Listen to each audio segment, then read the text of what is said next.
సరే, pharmaceutical quality management system అంటే QMS గురించి మాట్లాడినప్పుడు డీవియేషన్ అనే పదం చాలా తరచుగా వింటూ ఉంటాం. ఇంతకీ డీవియేషన్ అంటే ఏంటి?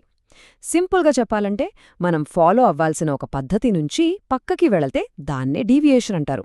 సో ఈరోజు మనం అసలు ఈ డీవియేషన్స్ అంటే ఏంటి, వాటిని ఎలా అర్థం చేసుకోవాలి, ఎలా వర్గీకరించాలి, ఇంకా ముఖ్యంగా వాటిని సరిగ్గా ఎలా రికార్డ్ చేయాలో చూద్దాం. ఇక్కడ మనం గుర్తుపెట్టుకోవాల్సిన ఒక ముఖ్యమైన విషయమేంటంటే, జరిగిన ప్రతి డీవియేషన్ ఒకేలా ఉండదు. వాటన్నిటినీ ఒకే ఘాటన కట్టలేం. కొన్ని చాలా చిన్నవిగా ఉంటాయి. వాటివల్ల ప్రోడక్ట్ క్వాలిటీ మీద పెద్దగా ఎఫెక్ట్ ఏమీ ఉండదు. కానీ కొన్ని మాత్రం చాలా సీరియస్. ఎంత సీరియస్ అంటే చివరికి పేషెంట్ సేఫ్టీకే ప్రమాదం తెచ్చేంత. సరే, మరి వాటి మధ్య తేడాను ఎలా తెలుసుకోవాలి? ఒక డీవియేషన్ చిన్నదా లేక చాలా పెద్దదా అని ఎలా డిసైడ్ చేయాలి? దీనికోసం ఖచ్చితంగా ఒక సిస్టమాటిక్ పద్ధతి కావాలి. ఇప్పుడు మనం ఆ పద్ధతి గురించే వివరంగా మాట్లాడుకోబోతున్నాం. మరి ఆ పద్ధతి ఏంటి?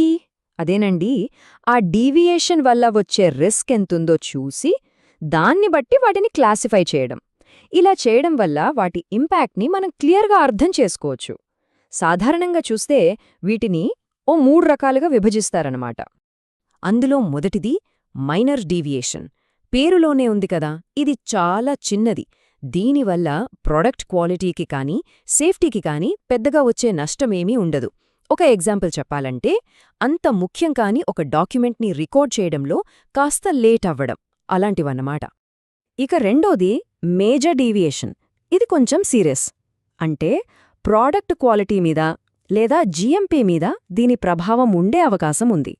కానీ పేషెంట్కి వెంటనే వచ్చే ప్రమాదమైతే ఉండదు. ఉదాహరణకు, ప్రొడక్షన్ మధ్యలో ఒక ఇంపార్టెంట్ చెక్ చేయడం మర్చిపోయారనుకుందాం.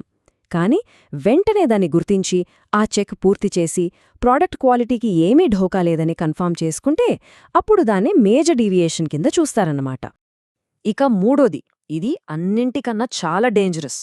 అదే క్రిటికల్ డీవియేషన్. దీనివల్ల పేషెంట్ సేఫ్టీకి, ప్రోడక్ట్ క్వాలిటీకి, ఇంకా డేటా ఇంటిగ్రిటీకి డైరెక్ట్ రిస్క్ ఉంటుంది. ఫర్ ఎగ్జాంపుల్, అప్రూవల్ లేని రా మెటీరియల్స్ వాడటం, లేదా కావాలనే రికార్డ్స్లో డేటాని మార్చటం, దాచిపెట్టడం, ఇలాంటివి చాలా చాలా పెద్ద సమస్యలకు దారితీస్తాయి. ఓకే, ఒక్కసారి ఈ మూడింటిని క్లుప్తంగా చూద్దాం. మైనర్ అంటే పెద్దగా ప్రభావం ఉండదు. మేజర్ అంటే ప్రభావం ఉండొచ్చు, కానీ వెంటనే ప్రమాదం ఉండదు. ఇక క్రిటికల్ అంటే ఇది డైరెక్ట్గా ప్రమాదాన్ని తెచ్చిపెడుతుంది. చూసారా ఈ వర్గీకరణ ఎంత ముఖ్యమో? ఎందుకంటే దీన్ని బట్టే మనం నెక్స్ట్ ఏం చేయాలో డిసైడ్ చేయగలుగుతాం. సరే, డీవియేషన్ను గుర్తించాం. అది ఏ కేటగిరీకి చెందిందో కూడా వర్గీకరించాం. తర్వాతేంటి? ఆ తర్వాత వచ్చే అత్యంత ముఖ్యమైన స్టెప్, దాన్ని వెంటనే సరిగ్గా రికార్డ్ చేయడం.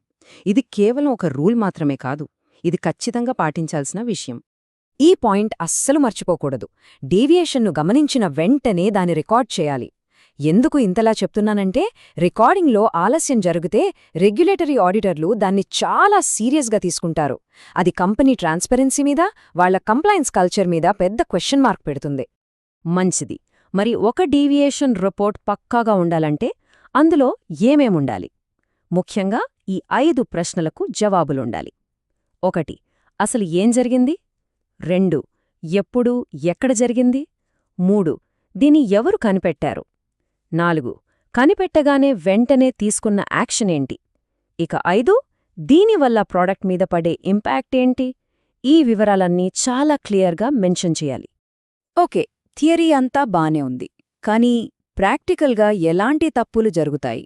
ముఖ్యంగా రెగ్యులేటరీ ఆడిట్స్ టైంలో డీవియేషన్ మేనేజ్మెంట్లో ఎలాంటి కామన్ మిస్టేక్స్ బయటపడతాయో ఇప్పుడు చూద్దాం. ఆడిట్లలో సర్వసాధారణంగా కనిపించే కొన్ని ప్రాబ్లమ్స్ ఏంటంటే, 1. డీవియేషన్లను సరిగ్గా వర్గీకరించకపోవడం. అంటే ఒక మేజర్ లేదా క్రిటికల్ ఇష్యూని అబ్బే ఇదేం పర్లేలే అని మైనర్గా చూపించడం. ఇంకోటి, జరిగిన వెంటనే కాకుండా రోజుల తర్వాత రిపోర్ట్ చేయడం. ఆ తర్వాత ఇన్వెస్టిగేషన్ కూడా ఏదో పైపైన చేసి వదిలేయడం. అన్నిటికన్నా పెద్ద తప్పు, అసలు సమస్యకు రూట్ కాజ్ ఏంటో తెలుసుకోకుండానే డీవియేషన్ను క్లోజ్ చేసేయడం. ఇది చాలా తరచుగా జరుగుతూ ఉంటుంది. సరే, ఇప్పుడు దాకా మనం ఒక ప్రాసెస్ గురించి మాట్లాడుకున్నాం. కానీ ఈ ప్రాసెస్ అనేది మొత్తం క్వాలిటీ మేనేజ్మెంట్ సిస్టమ్కి ఎంత ముఖ్యమో ఆలోచించారా? ఇది జస్ట్ ఒక ఫార్మాలిటీ కోసం చేసే పని కాదు, ఇది మొత్తం క్యూఎంఎస్ సిస్టమ్కే ఒక పునాది లాంటిది. అదెలాగంటే, మనం డీవియేషన్లను కరెక్ట్గా క్లాసిఫై చేసినప్పుడు మన ఫోకస్ అంతా ఎక్కడ పెట్టాలో క్లియర్గా తెలుస్తుంది. చిన్న చిన్న విషయాల మీద టైం వేస్ట్ చేయకుండా నిజంగా పెద్ద రిస్క్ ఎక్కడుందో గుర్తించి దానిమీద మన ఎనర్జీని, వనరులను కేంద్రీకరించడానికి ఇది చాలా హెల్ప్ చేస్తుంది. సో, చివరిగా చెప్పేదేంటంటే, డీవియేషన్లను ఎంత సరిగ్గా, ఎంత ఎఫెక్టివ్గా మనం హ్యాండిల్ చేస్తామో మన క్వాలిటీ మేనేజ్మెంట్ సిస్టమ్ అంత కంట్రోల్లో, అంత స్ట్రాంగ్గా ఉంటుంది.